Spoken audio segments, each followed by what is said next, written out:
la bienvenida en nombre de Ediciones B.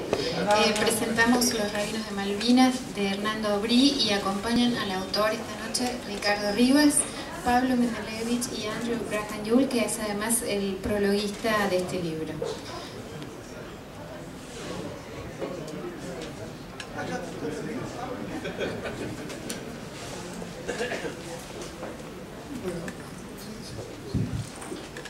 Buenas noches a todos. Me alegro de que han traído más sillas, porque así hay un grupo más grande y da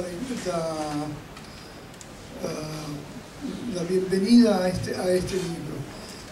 Creo que hay que decir de entrada que aunque seamos hoy un grupo pequeño aquí, porque la librería tiene un espacio limitado, el grupo de la sociedad en general afuera que está recibiendo este libro es impresionante. La repercusión que ya ha tenido en estos pocos días de su salida, en entrevistas a Hernán, en comentarios, en lo que se escucha en la radio, en todas partes. Es un libro necesario.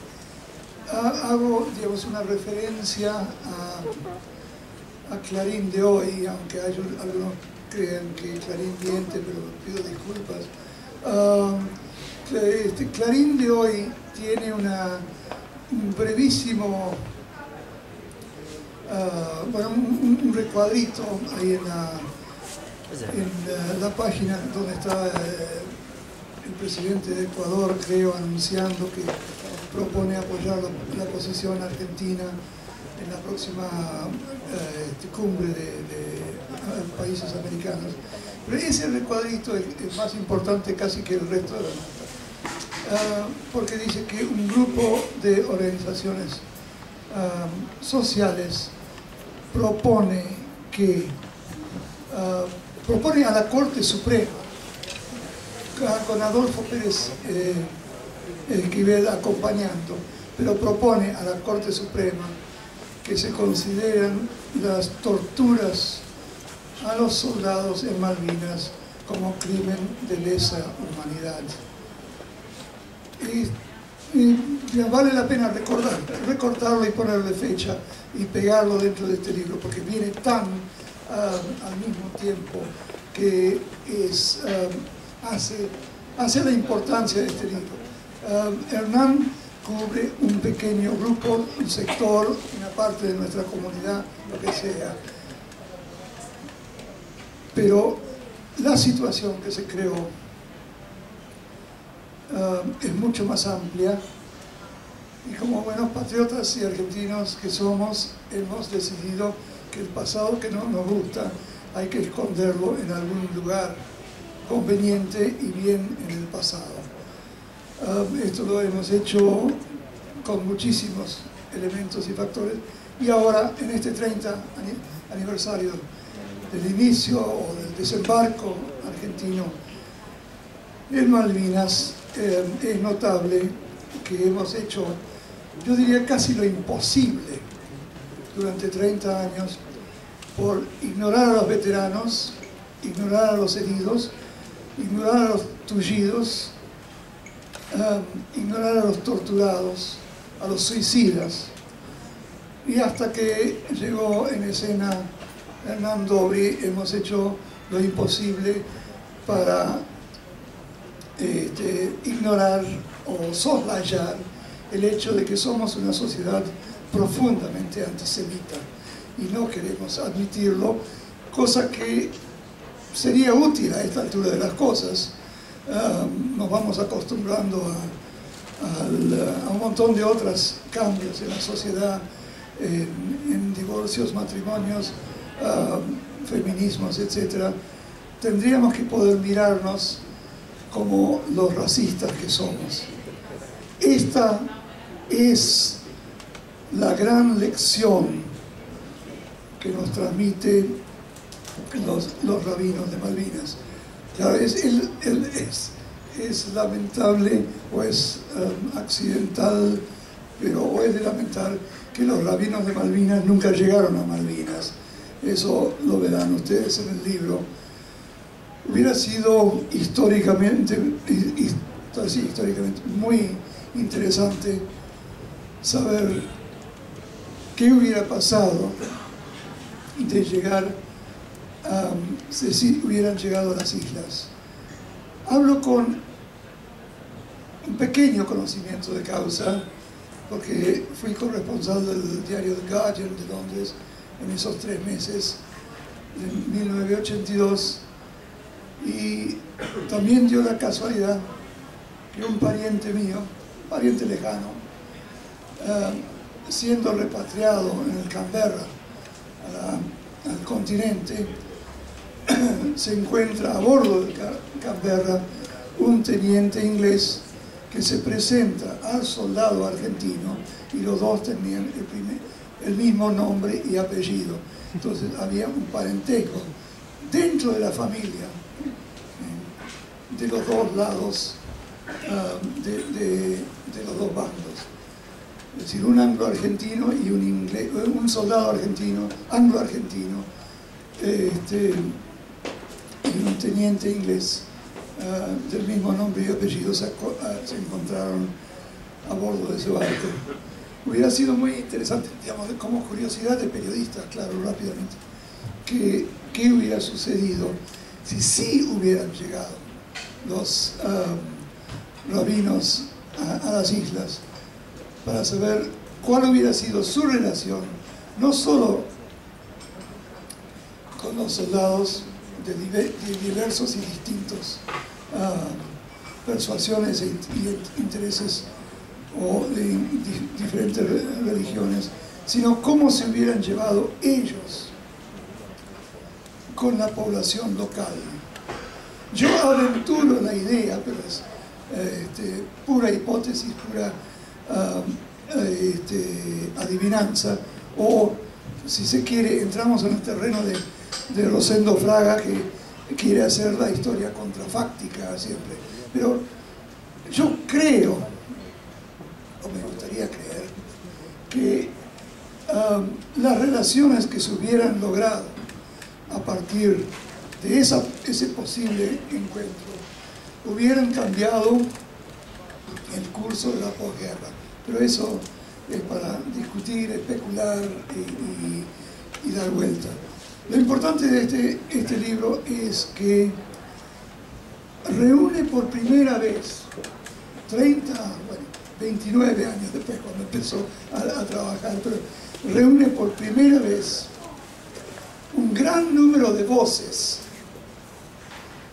de la comunidad judía argentina, que se juntan por primera vez. Es importante también hacer notar que lo que saca a la superficie Hernán aquí es lo profundamente dividido que estaba la comunidad. Los que no querían lío, los que querían alinearse con el gobierno militar, los que necesitaban que se pusiera el grito en el cielo, y no se les dio esa satisfacción. Eso es parte de lo que somos hoy todavía. No hemos aclarado ese pasado nuestro, 3 décadas de esto. Y hay que tomarlo en cuenta en relación a Europa en otro tiempo. Cuando llega al gobierno federal alemán, Konrad Adenauer, y inicia su primer gobierno a fines del 49, a fines del 40 y principios del 50, obviamente con la presión de desnazificación tanto de la Reino Unido, Francia y Estados Unidos, ya 4 o 5 años después se pensaba a hablar del problema que había aquejado a Alemania. Nosotros hemos seguido adelante como que esto es un resultado de Maradona o Lionel Messi o algo así, y no necesitamos mirar demasiado atrás. Y ese es, no sé si atribuirlo a la culpa de mi generación o si estaba siempre. Asumir la culpa por una generación es medio embromado, pero debimos haber tenido este libro mucho antes. Pero de cualquier manera, Hernán, muchas gracias por hacerlo ahora. Entonces, felicitaciones, pero tengamos en cuenta que este libro nos cuenta una historia, una parte de una historia, porque toda guerra, todo conflicto armado, todo incidente internacional donde hay muertos, hay un peso político tremendo. Los muertos son un peso político, una responsabilidad política. Entonces, este libro está sacando a la superficie, tardíamente, pero bueno, nunca es tarde y todo eso cliché, ¿no? Pero tardíamente nos obliga a mirar no solo este excelente libro que tuve el honor de prologar, sino lo que refleja de lo que somos. Yo me detengo aquí porque no vale la pena para este caso entrar en anécdotas más que la que dije de la parentela, pero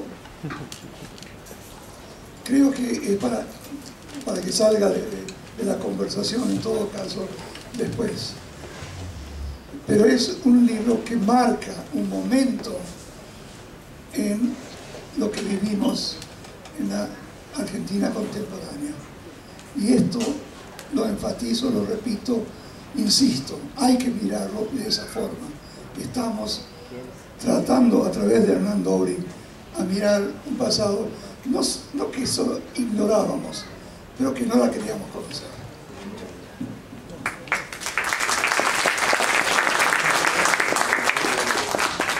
Buenas noches. Gracias por haberme invitado a esta presentación en este lugar tan acogedor, tan amable, rodeados de libros con plomo, libros sin plomo, libros que a lo mejor después no vamos a tener tantos con el tiempo.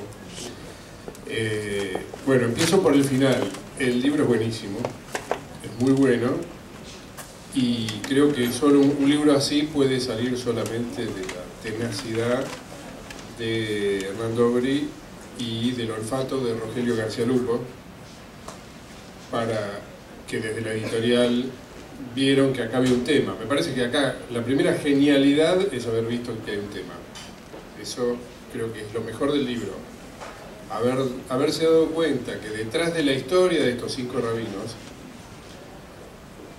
había toda una dimensión sobre Malvinas desconocida, pero no sobre Malvinas, trasciende Malvinas, porque el libro bien enfoca el tema del antisemitismo al principio, y creo que es una puerta de entrada muy interesante al antisemitismo, a los conflictos culturales y también a lo que fue esa tirantez que sufrimos todos, por lo menos los que teníamos edad para sufrir en ese momento. Hay millones de argentinos que no estaban en el 82, pero los que vivimos ese momento, ese 2 de abril, sufrimos una tensión, una tirantez que acá aparece todo el tiempo, que consistía en una especie de situación de Tupac Amaru entre la causa de Malvinas, bajo la cual nos criamos de chiquitos, sabiendo que era una causa nacional, y el absurdo de tener que decirle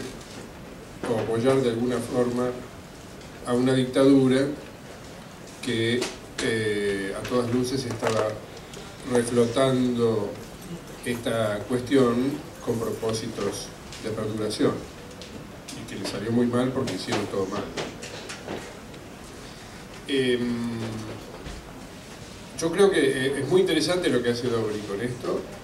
Me pareció muy bueno el reparto de los temas, la forma en la que trata el antisemitismo, la forma en la que trata el conflicto dentro de la comunidad judía, el conflicto con los militares, el antisemitismo abierto o encubierto de los militares que son antisemitas en forma explícita, los ilustrados, los caníbales, los rústicos. Y en cuanto a la comunidad, me parece que la comunidad judía lo que le pasa es que estalla dentro de ella lo que estallaba dentro de todos nosotros, esa tirantez, ese conflicto de no saber. Bueno, la comunidad igual, aunque no haya guerra, por ahí tiene conflictos, pero de hecho hoy mismo lo está teniendo y no hay ninguna guerra. Y también mediocridades y contradicciones y un sistema horizontal en la toma de decisiones muchas veces que producen un resultado patético como el de hace 10 días con el comunicado sobre el supuesto antisemitismo de Pagni denunciado por la presidenta. Pero más allá de eso, en aquel momento la comunidad lo que hacía era reproducir las tensiones que se daban en cada uno de nosotros. Yo quería decir un par de cosas que acá me macheteé.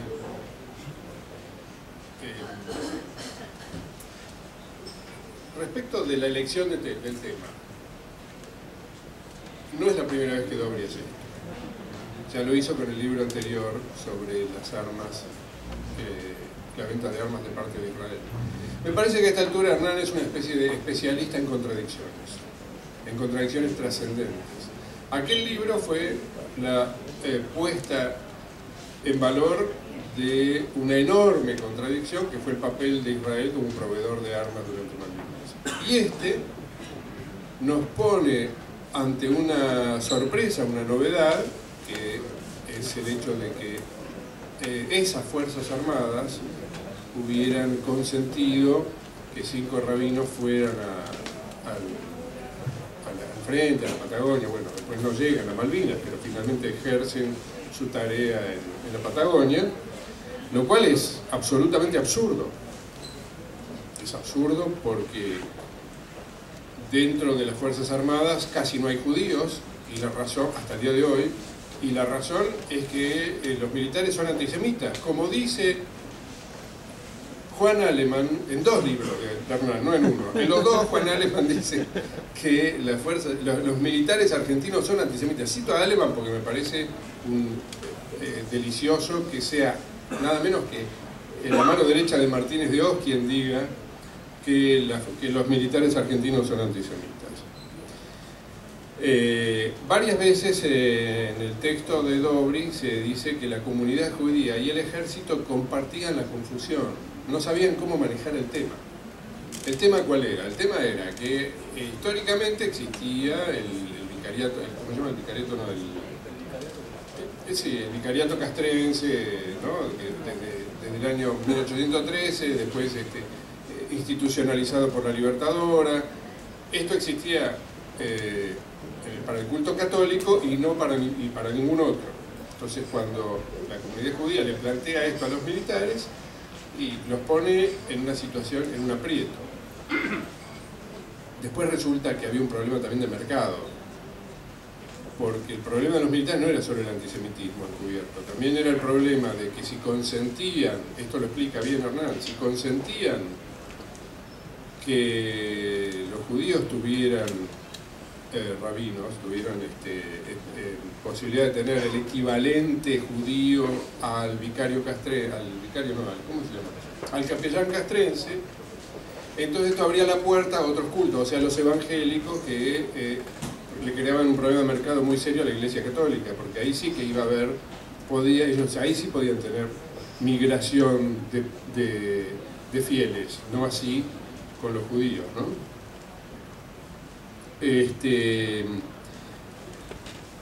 ¿Por qué razón? La pregunta yo creo que uno agarra este libro básicamente para tratar de entender por qué razón los militares aceptaron que fueran los rabinos al sur. Me parece que esa es la pregunta más inquietante que plantea el mismo título. Y la explicación yo la encontré en la página 138. No sé si cometo una especie de sacrilegio si la adelanto para quienes no lo leyeron. Pero es una sola frase que le dice quién es? Suárez del Cerro, ¿no? Que era el jefe del Estado Mayor Conjunto. Cuando lo va a ver Bernardo Faín, que era el operador de la DAIA. Y entonces ya no sabían bien cómo convencerlo porque había idas y vueltas y qué sé yo. Y entonces Faín, ¿qué dice que hizo? Hice una insinuación. Le dijo que estaban empujando a los muchachos judíos a que se conviertan en ateos.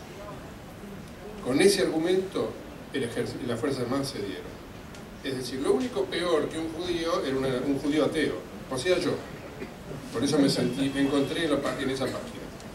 Los que no somos creyentes, leemos el libro desde un lugar probablemente también muy estremecedor, porque puesto en esa situación, uno hubiera sido peor todavía que un judío creyente.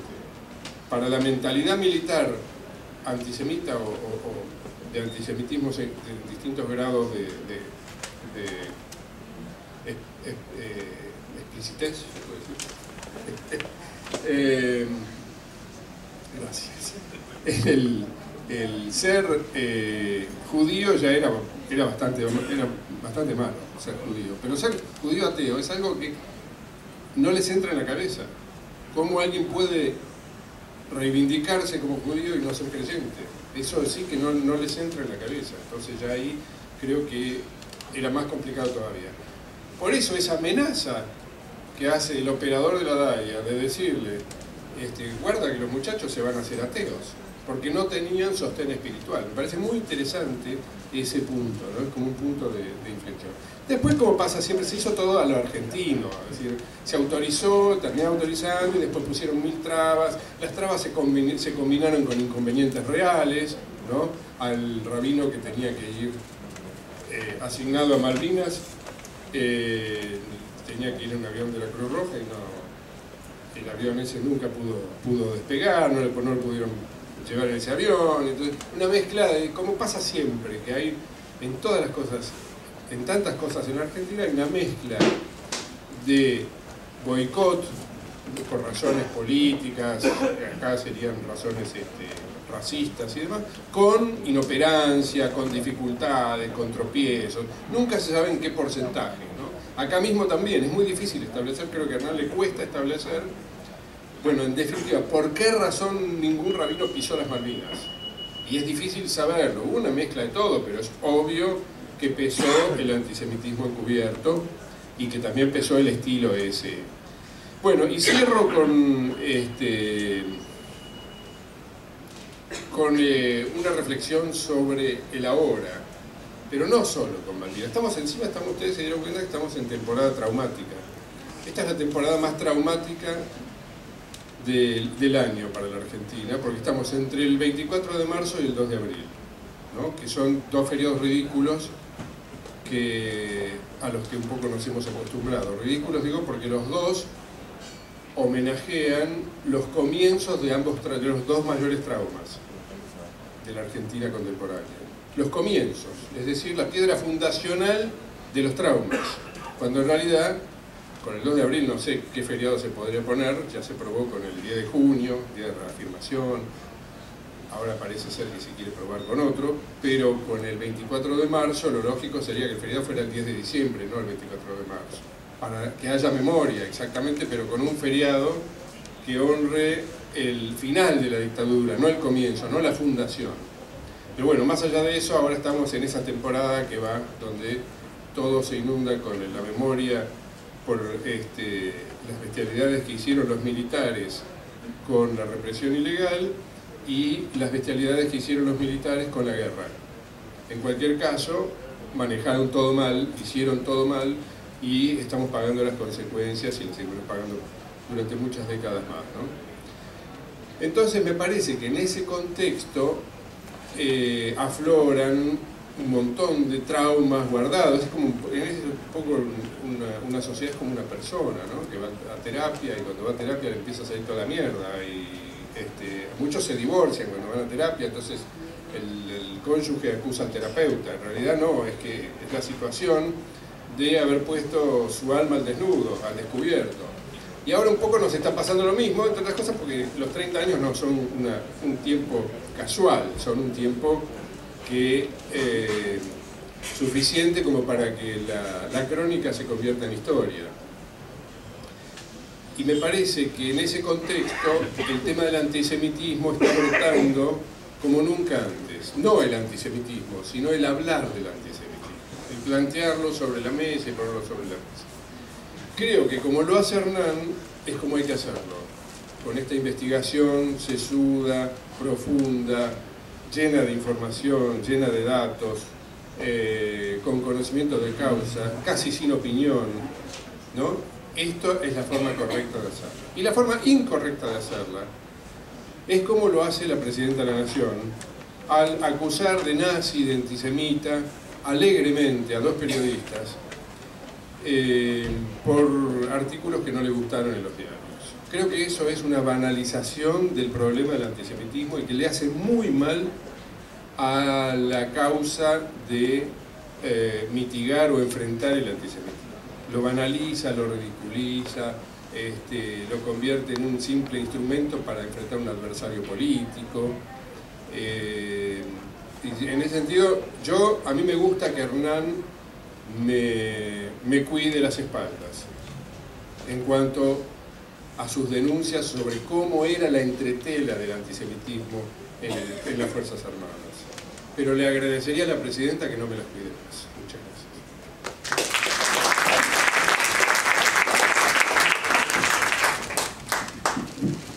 Bueno, cuando a uno le toca hablar después de los precedentes, no le queda demasiado por decir, porque se dijo casi todo.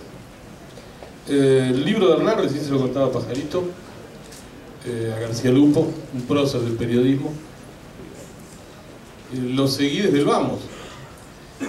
Con Hernán compartimos el claustro docente en la Universidad de Palermo, así que mis fines de semana, después que salía la estrella el sábado de la noche, era recibir los originales de Hernán, que inmediatamente después, como todo ansioso que es, me llamaba y me decía: ¿lo leíste? Digo: Hernán, me mandaste 53 hojas, aguantá un poquito, yo también me tengo que tomar mi tiempo. Ese fue mi calvario. Pero realmente creo que el laburo de Hernán, que es un capo laboro, guarda y tiene relevancia por la importancia docente. Si aceptamos que los medios de comunicación forman parte del sistema educativo informal, el laburo de Hernán es un laburo de maestro, porque las prácticas discriminatorias, xenófobas y racistas no son una novedad en la sociedad argentina. Buscando viejos archivos, no por la internet, porque como Pablo, Graham, Pajarito, todavía tenemos archivos de papel, de esos que las esposas nos dicen: toda esta porquería, ¿para qué la guardás? Y uno no tiene nunca respuesta posible, porque dice: ¿para qué la guardas? Bueno, en la página 8 de un trabajo que se llama Expectativas frente al gobierno militar de 1976, un laburo que hicieron el flaco Julio Aurelio, Zuleta Puseiro, cuando todavía vivían en Madrid, y lo hicieron de cara a las elecciones de 1983. Una de las preguntas era a la muestra, al universo: ¿qué sintieron cuando el golpe de Estado del 24 de marzo? El 14% respondió entusiasmo, el 32,2% alivio y el 24,2% indiferencia. En ese mismo trabajo, que se lo regalé a Hernán la semana pasada, le preguntan a los interrogados qué fue lo peor que hizo el gobierno militar. Mientras que el 46,8% decía la política económica, solo el 8,5% sostuvo que fue la guerra de Malvinas y la política exterior. Avanzan un poco más los investigadores y preguntan cuál es el problema más grave de la actualidad. Estamos hablando de 1983, cuando ya estos tipos se iban, los horribles, como los menciona Bonazo en sus excelentes trabajos. Entonces, el problema más grave de aquella actualidad de 1983 para el 3.2% de la sociedad argentina eran los desaparecidos.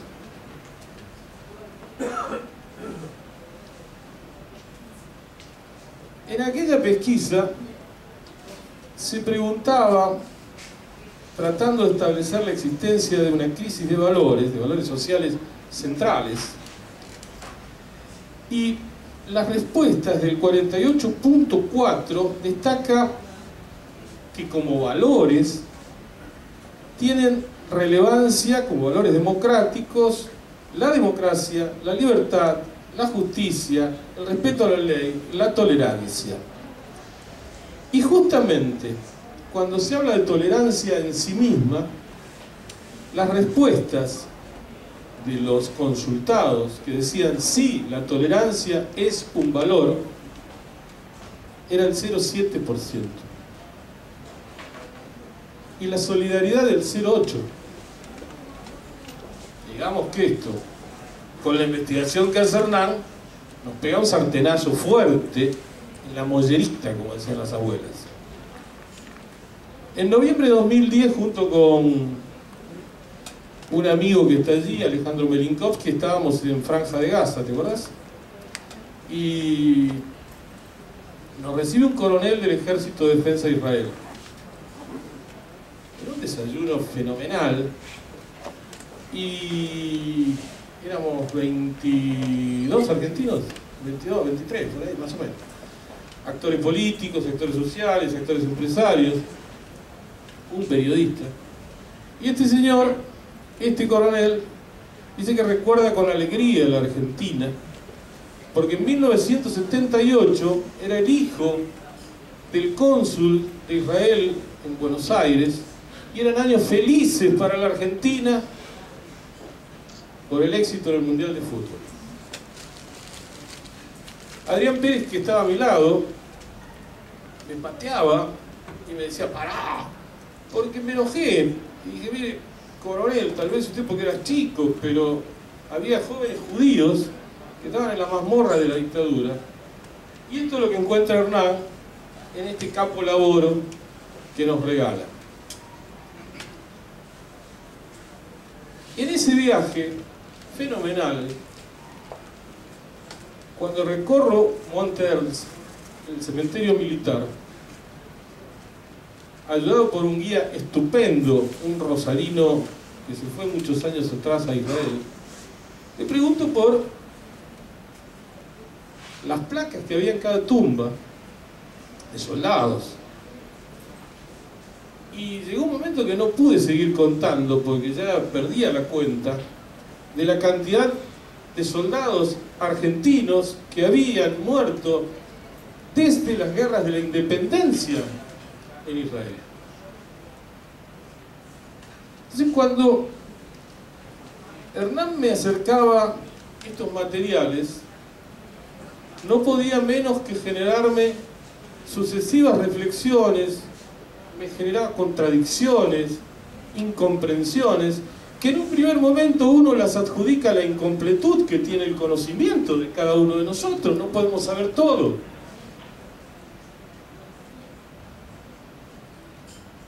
De allí que hoy es mi día malvinero, porque corresponsales extranjeros esta mañana desayunamos con Adolfo Pérez Esquivel, y vos lo mencionaste, Andrew, recién, y nos contó que ayer habían estado en la corte haciendo una presentación como amigos del tribunal, amicus curiae, como se le dice, y luego lanzó una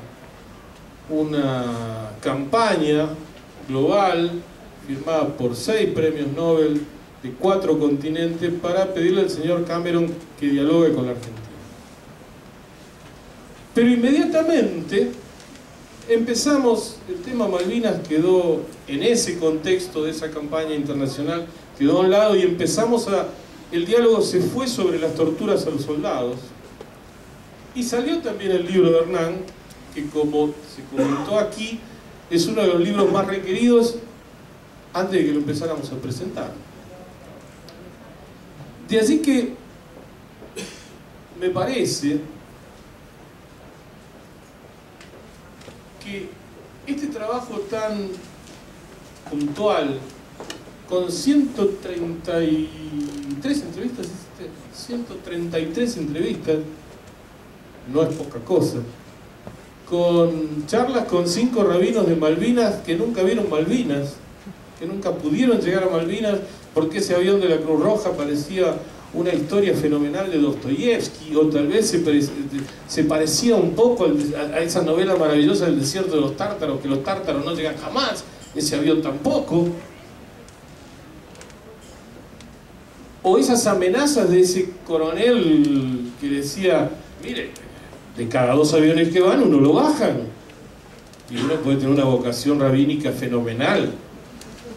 Pero pará, que es mi vida. Y hay que pensarlo 2 veces. Entonces, todas estas cuestiones, creo que el aporte majestuoso que nos hace Hernán es el de permitir que este libro juegue como un espejo, no que sea un libro especular, sino que este libro sirva como un espejo para encontrarnos.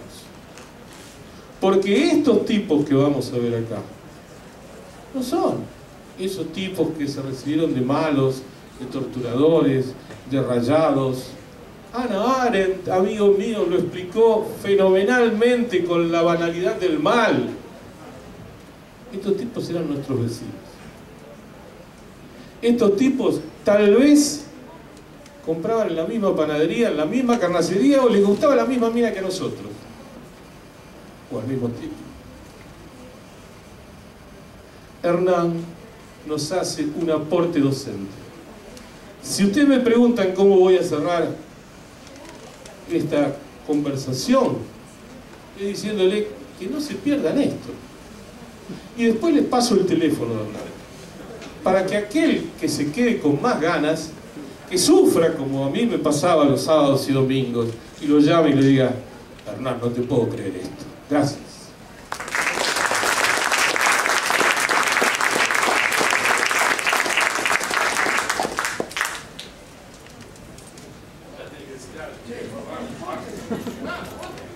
Habla Hernando. Autor édito. Bueno, buenas noches.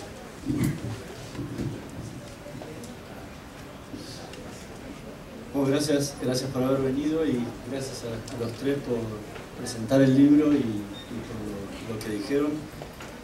El libro fue un durísimo trabajo de 2 años y medio de rastrear gente anónima para poder armarlo. Era muy difícil de construir la historia de los rabinos de Malvinas porque la documentación real, que es lo que nos pasamos muchas veces los periodistas para trabajar, era casi nada. Eran un par de telegramas, eran un par de libros históricos que donde decía solamente una palabra, llegó a tal lugar o no llegó, nada más que eso. Había que rastrear todo lo demás. Y esta historia tiene 14 años. O sea, la primera vez que yo entré en contacto con el tema de los rabinos de Malvinas fue en el año 1998, cuando leí en un desaparecido semanario llamado Nueva Presencia, que en 3 líneas decía 3 rabinos viajan a Malvinas. Y ahí empezó todo y empezó a quedar en mí esa idea de en algún momento hay que investigar esto, hay que hacer algo. Y es empezar a buscar la historia de lo que había pasado. Y lo primero que me pasó por la cabeza era decir, ok, voy a contar la historia de los 5 rabinos, pero me parece que lo más importante primero era explicar por qué un rabino tenía que ir a la guerra. O sea, cuál era la necesidad que tenía la gente que estaba en la guerra para que la presencia de un rabino fuera fundamental. Algo que tendría que estar sí o sí, como estaban los capellanes castrenses con los soldados católicos. Y fue ahí que descubrí otro libro totalmente diferente, que fue empezar a escuchar la realidad de lo que habían vivido los veteranos de guerra de Malvinas cuando estaban en el frente de batalla. Hasta ese momento yo había leído, había escuchado testimonios de veteranos en general y los sufrimientos que habían pasado, pero nunca se había mencionado el tema del antisemitismo, o sea, cómo habían vivido los soldados judíos. Mismo, no sabía ni cuántos soldados judíos hubo en ese momento. Mismo, hoy en día tampoco lo sé, porque tampoco mi tarea fue encontrar a todos. Intuyo más o menos que por una proporción pueden llegar a ser 40. Encontré a 30. Y eso me sirvió como una muestra importante de lo que había pasado. Y empecé a hablar con cada uno de ellos y a encontrar una historia totalmente diferente a la historia original del libro. Y ahí entendí que la importancia de los rabinos era única para esa guerra. O sea, esos soldados que estuvieron en Malvinas no les hubiera salvado la vida, no hubieran dejado de padecer hambre ni frío, pero hubieran tenido un apoyo, un cable a tierra que no lograron tener durante toda la guerra por su condición de judíos. El otro hecho que me motivó a seguir con el libro e investigarlo es que este es un hecho histórico que la Argentina se ha olvidado, en general por desconocimiento y porque todos los días nos pasa una cosa diferente y va quedando la anterior tapada. Los rabinos de Malvinas fueron tapa del diario Clarín, o sea, y el diario Clarín tenía una tirada muchísimo mayor que la que tiene hoy en día. O sea, la sociedad lo supo, tenía una doble página en la semana, una doble página en 7 días, salió en La Nación, salió en La Razón, salió en casi todos los diarios este primer Kabbalat Shabbat que se hizo en Comodoro Rivadavia.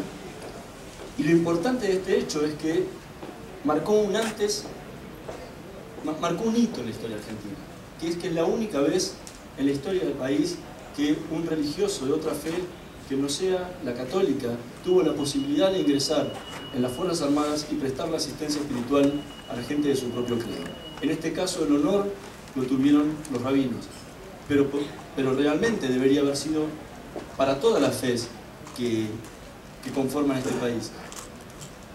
Fue la única vez, nunca más se pudo dar, ni al día de hoy, que otra fe religiosa pueda ingresar en las Fuerzas Armadas.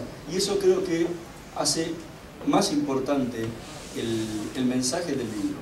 O sea, de que si se pudo hacer en el medio de una guerra, en el medio de una dictadura, donde se sabía que las violaciones a los derechos humanos y la violación y el antisemitismo era altísimo, tranquilamente se podría hacer en democracia. Y se podría hacer hasta el día de hoy, donde la apertura que han tenido las Fuerzas Armadas ha sido muy grande hacia la sociedad, hacia muchísimos temas, especialmente temas que tienen que ver con los derechos humanos. No los quiero aburrir y quiero dejarlos a mis colegas que podamos conversar un poco sobre el libro. Me parece que que se ha despertado afortunadamente un debate muy grande sobre lo que pasó en Malvinas, y creo que lo más importante de todo es que en estos días muchos veteranos están en la televisión, están en la radio, están en los diarios, están en las revistas, y son la cuenta pendiente que tiene la sociedad argentina con la guerra de Malvinas. O sea, es un reconocimiento a aquellos que estuvieron en Malvinas por decisión de otros, no por decisión propia, que sufrieron los maltratos, que sufrieron la guerra, sufrieron todo, y cuando llegaron al continente, toda la sociedad argentina, todos nosotros que estamos acá, nos olvidamos de ellos durante 30 años. Y esa es la gran cuenta pendiente. Y creo que ellos puedan hablar y que la gente pueda reconocer a ellos y que sepa quiénes son, creo que es un gran avance que está teniendo, por lo menos en estos días, la sociedad, y que ojalá eso perdure y el reconocimiento a los veteranos de guerra de Malvinas sea cada vez más importante y que tengan el lugar que merecen por lo que le han dado a nuestro país.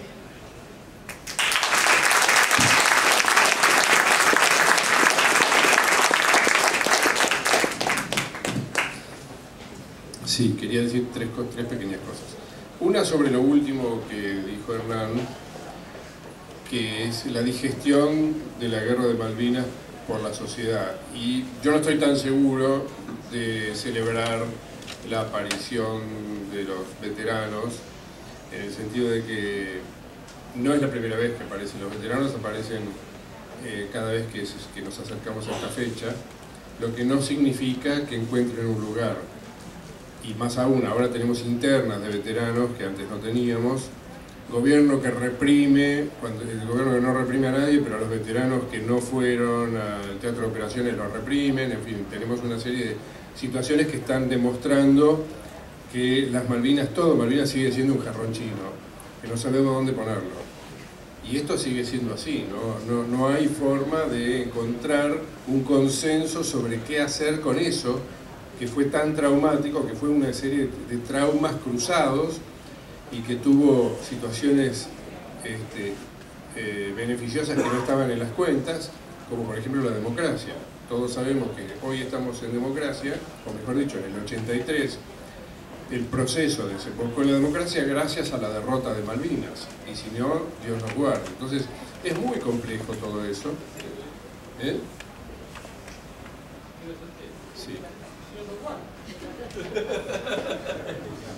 Dios no existe, Él me lo dijo. Bueno, me agarraste. Yo creo que voy a aprovechar este comentario para decir una sensación íntima que tuve cuando leí el libro. No pude dejar de imaginarme como soldado en Malvinas, en esa situación tremenda que describe Hernán de forma tan humana, tan humanitaria, con las personas de carne y hueso sometidas a ese maltrato generalizado de parte de las propias Fuerzas Armadas que las empujaron a enfrentar a una de las mayores potencias del mundo sin nada. Y lo que uno siente, yo pensaba, bueno, la necesidad de reconfortarse espiritualmente, creo que ahí en esa situación límite no debe haber ninguna distinción entre creyente y no creyente. Se me ocurre que ahí la aparición de un rabino para alguien en mí, proyectándome a mí en esa situación, uno se hubiera agarrado del rabino y no lo hubiera soltado nunca más. Creo que esa hubiera sido una situación de desesperación, ¿no? De rabino que finalmente nunca llegó al frente.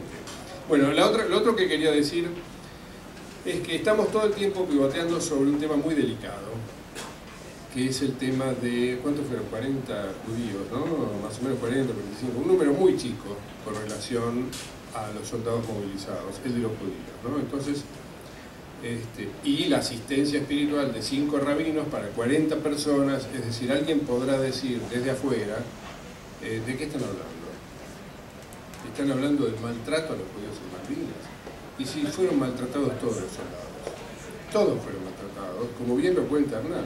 Entonces, ¿por qué nos vamos a preocupar por esto? Entonces nosotros le diríamos, bueno, porque los judíos fueron peor maltratados. O sea, tuvieron un plus de maltrato, que fue exactamente lo mismo que pasó en los centros de tortura.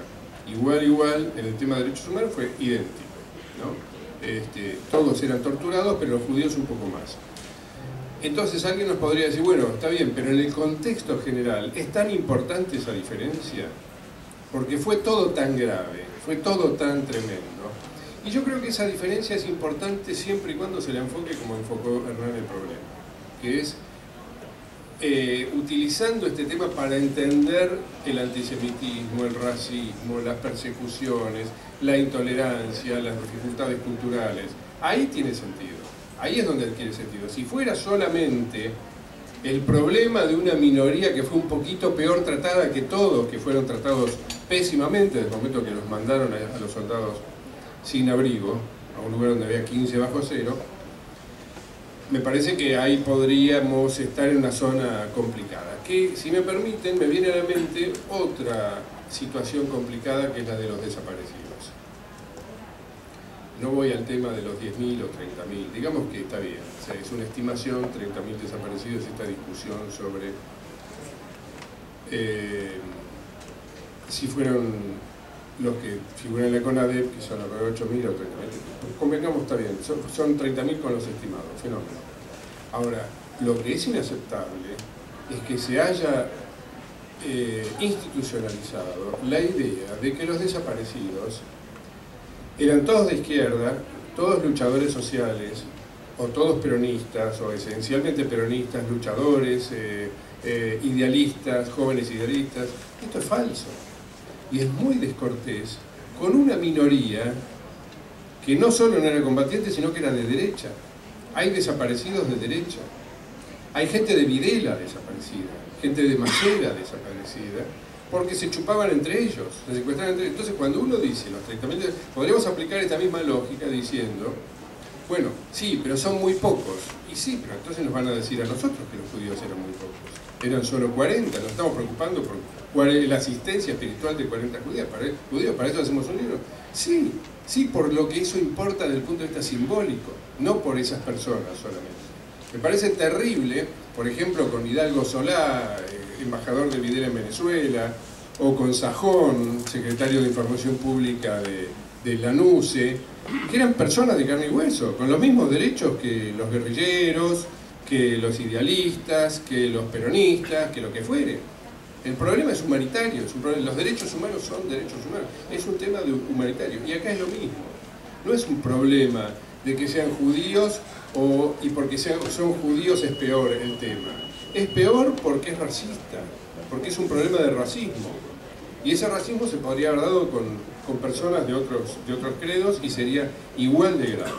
Y la última cosa que quería decir, y perdón no te creo. es la última, juro que es la última. Respecto de algo que decía Hernán recién, que a mí también me hizo pensar mucho el libro sobre la cuestión de la asistencia espiritual, así se llama, ¿no? de los capellanes, militares y todo esto. Y uno trata de pensar en algo que mencionó recién Hernán, que es el deber ser. ¿Cómo tendría que ser? Tendría que tener todos los credos, pero ¿cuántos credos hay? Porque con este concepto que estamos teniendo, por un solo feligrés de una determinada creencia tendría que tener su propio asistente espiritual. Y lo que yo pienso es que la guerra es una mierda. La guerra es una mierda siempre. Y no podemos perfeccionar algo que es una mierda. Y decir, bueno, no, tendría que ser mejor, tendría que haber de todos los cultos. ¿Cómo hacemos para organizar algo que en sí mismo es espantoso? Entonces creo que esa es otra cosa que dispara el libro, ¿no? El deber ser. Bueno, ¿cómo tendría que ser la próxima guerra en la que participe la Argentina? ¿Tendría que haber rabinos? Obviamente, la respuesta que uno le sale frente a eso es nunca, tendría que haber una próxima guerra. Lo que pasa es que eso es contradictorio con el hecho de que tenemos fuerzas armadas. Si tenemos fuerzas armadas es porque no es que descartamos que nunca vamos a tener una guerra. Todos los países tienen fuerzas armadas y todos los países tienen guerras latentes. El problema es cómo resolvemos esto a futuro. ¿Cómo se resuelve? Tendría que haber entonces, tendrían que viajar 40 sacerdotes, rabinos de todos los credos. ¿Qué pasaría entre las iglesias? Después se plantea un problema que está en el libro muy interesante también, que se los recomiendo, que es el tema del grado de pertenencia del asistente espiritual al ejército, a la fuerza. ¿Viste uniforme o no viste uniforme? ¿Tiene insignia o no tiene insignia? ¿Tiene grado o no tiene grado? Al rabino que no viajó a Malvinas, entre otras cosas, el problema que tenía, que no podía subirse a un avión militar porque no tenía grado, pero los católicos sí tenían grado, entonces ahí ya había una discriminación. No hay manera de ordenar esto bien. Por lo menos a mí no se me ocurre ninguna solución, la única manera es que no haya guerras. Hay alguna solución, por lo menos, no voy a decir que es un ejemplo, pero Estados Unidos lo hace. Y tiene religiosos de todos los credos. Y si bien vos lo tomás del lado de la guerra, hay que acordarse que entre guerra y guerra hay un periodo de paz. Y en el periodo de paz ese, las Fuerzas Armadas y todo el que vive en el ámbito castrense vive adentro de los regimientos todo el día. Y no está y muchas veces aislados de muchísimas ciudades o de donde fuera. Entonces es ahí donde la asistencia espiritual es importante dentro de la fuerza, porque esa gente no tiene la posibilidad del otro lado, no pensado en la guerra, sino pensado en el periodo de paz. Normalmente se plantean dos cosas. Una posibilidad es que tengan acceso todos los credos, con lo cual es bastante complejo, y más desde las últimas medidas del Ministerio de Defensa, donde está prohibido preguntar y hablar de cualquier cosa que tenga que ver con la religión que tiene cualquiera de los miembros de las Fuerzas Armadas. Entonces ya es bastante más difícil empezar a delimitar qué credos sí, qué credos no y cuáles podrían ser. Y la otra posibilidad que se plantea, y se plantea dentro del Ministerio de Defensa, es que no haya ninguno. O sea, que no tenga nadie asistencia espiritual. Si cada uno quiere tener asistencia espiritual, puede tenerla fuera del regimiento. Y eso es otra alternativa, que es algo bastante parecido con los proyectos que se han presentado últimamente para eliminar todos los símbolos religiosos de los lugares públicos. Hay un proyecto que pretende eliminar todos los símbolos religiosos y otro que dice que hay que agregar todos los símbolos religiosos. Estamos en la misma situación que con la asistencia espiritual. Y todavía al día de hoy es una batalla que el gobierno no quiso dar, porque es un avance muy grande sobre la Iglesia y que llevaría a otros problemas mayores o a aumentar los problemas que ya tiene hoy en día con el Vaticano. Entonces es algo que por el momento no se va, no lo analiza el gobierno ni se hace. Perdón, le pedí la palabra a Ricardo antes porque me tengo que retirar, le pido disculpas. Me voy a perder lo mejor, pero me lo vas a escribir por mail. Yo quería terminar redondeando lo mío a partir de todo lo que se ha dicho acá, es, digamos, plantear cómo entendemos a las comunidades que existen en la Argentina. ¿Por qué han sido tan débiles en respaldar a sus propios miembros, sea por nacionalidad, por pasaporte, por cultura, por religión, lo que sea? ¿Por qué en este caso la comunidad judía fue tan frágil en defender a los propios, en este caso, tan dividido? Y parto de lo mío, yo soy anglo-argentino, me pregunto yo por qué una comunidad, digamos, con siglo y medio o 2 siglos de residencia comercial en Argentina fue, pero, digamos, tan débil y cobarde además en su trato con el gobierno militar. Tal es así que gente que portaba y porta al día de hoy pasaportes británicos, que fueron veteranos de la Segunda Guerra Mundial como aviadores navales o ejército, abandonaron cualquier posición principista y quisieron tratar de hablar amablemente con una dictadura que sabían que era una porquería y siempre eso mismo habían tratado de evitarlo. Hay una anécdota interesante aquí que surgió en la búsqueda de la historia de los ingleses en Argentina, que me pasé muchos años haciendo. Las cartas de los capitostes y representantes de la colectividad británica en la Argentina, las cartas que mandaron al Leopoldo Fortunato Galtieri y demás, las cartas que mandaron a Thatcher pidiendo que el gobierno británico se retirara de cualquier conflicto, que este era un buen territorio donde siempre habían vivido en paz y que el gobierno militar creía correctamente que las Malvinas son argentinas. ¿Por qué escribieron esas cartas? Que además resultaban en su texto y en algunas de las frases escritas casi idénticas en tenor a las cartas que escribieron los comerciantes británicos en 1845 al general Rosas y a Palmerston en Inglaterra, diciendo que por favor se retirara la flota británica o anglo-francesa del Río de la Plata.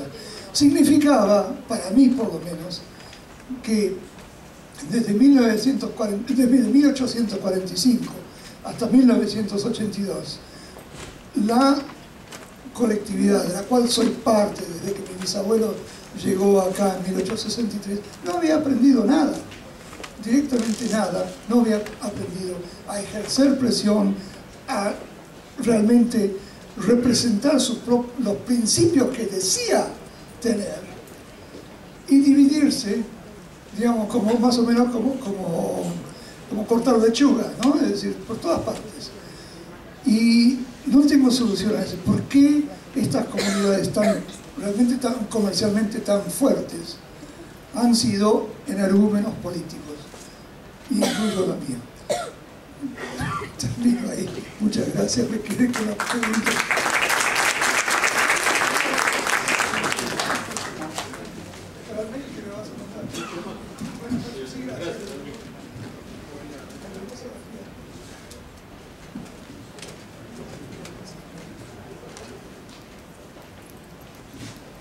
Yo cuando leía el libro de Hernán, se me presentó una vez más un gran dilema. ¿Qué hace Dios en los campos de batalla? ¿Y por qué me hago esta pregunta? Porque cuando uno profundiza en las tres religiones escritas y monoteístas, en las tres se dice que matar está intrínsecamente mal. Para ponerlo en términos de niños, matar es pecado. Yo me pregunto, ¿cuál es el rol que tiene que jugar un religioso, un hombre de fe, un tipo que interpreta, explica la palabra de Dios, diciéndole al que mata, al que quita una vida, de ese ser que todas las religiones coinciden en que es un ser único, parecido a Dios, que está hecho a imagen y semejanza, está matando, y le digo, no es nada, es por la patria. Y esto me resulta difícil. La Madre Teresa de Calcuta dice, Dios no es cristiano, no es católico, no es judío, no es musulmán, es Dios. Entonces mi pregunta es una gran pregunta que no tengo respuesta, ¿qué hace Dios en los campos de batalla? ¿Qué hace Dios ante tanta desgracia, ante tanta inhumanidad, ante tan pocos tipos que se parezcan y que estén hechos a imagen y semejanza de? Y esto es algo que me queda, me pega, me sacude, y que en el libro de Hernán me vuelve. Esa cosa recurrente, esa duda que tal vez tenga que ver con el ser y el deber ser.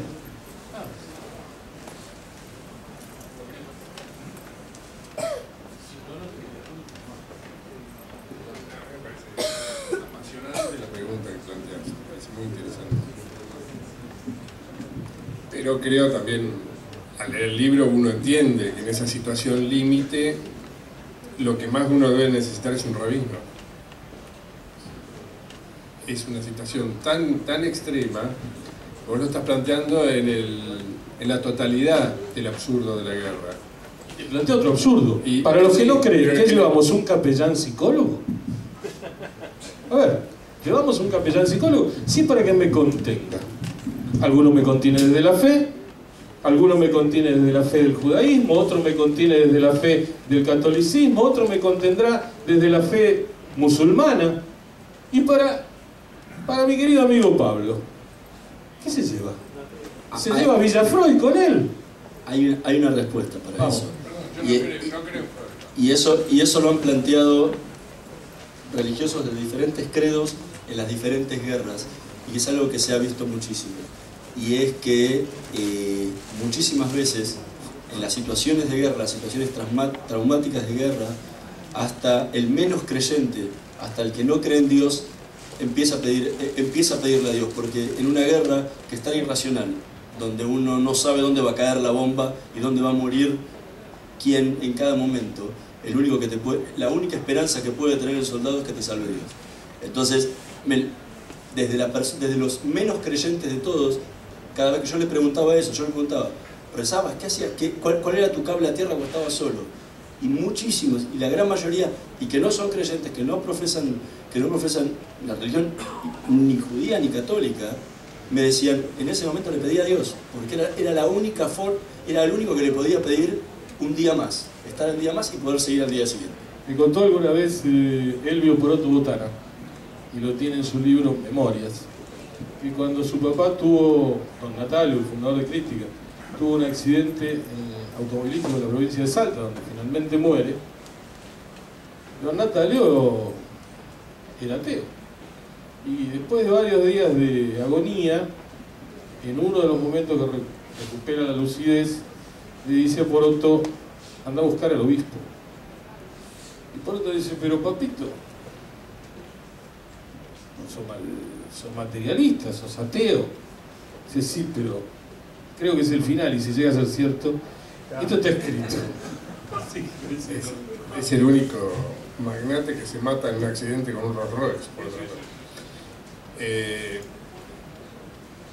Me parece muy interesante el planteo, y de alguna forma estamos hablando del libro y del título del libro y de por qué los rabinos, para qué rabinos en Malvinas, esto no. Y perdónenme otra vez de ponerme yo en la situación, pero estoy tratando de ver qué siente uno imaginándose en esa situación. Y pienso, yo por mi trabajo de periodista, estuve en infinidad de misas y en infinidad y por razones sociales, estuve en infinidad de ceremonias judías, en muchos templos, y sigo yendo. Y aunque yo no sea creyente, cuando estoy en una ceremonia judía, participo de la ceremonia, canto y me siento envuelto. ¿Entendés? Porque creo que la frontera no es tan nítida, esa frontera entre Dios existe, Dios no existe. Eso es un campo muy teórico. Cuando estás en la realidad y escuchás, y sos judío, y escuchás música judía en una situación particular, se te caen las medias y sentís pertenencia. Entonces, creo que el tema de Dios o no Dios es un tema más elaborado por ahí. Y me parece que si uno estuviera, ojalá no me toque, pero si uno estuviera en una situación límite como la de una guerra, y peor, la de una guerra tan mal hecha, tan mal organizada como del lado argentino, la guerra de Malvinas, pero seguro que me abrazaría, ya no, creo que a todo. En esa situación uno se abraza a todo, no hay ninguna duda. Bueno, les agradecemos muchísimo que hayan venido. A Pablo por haber acompañado la presentación.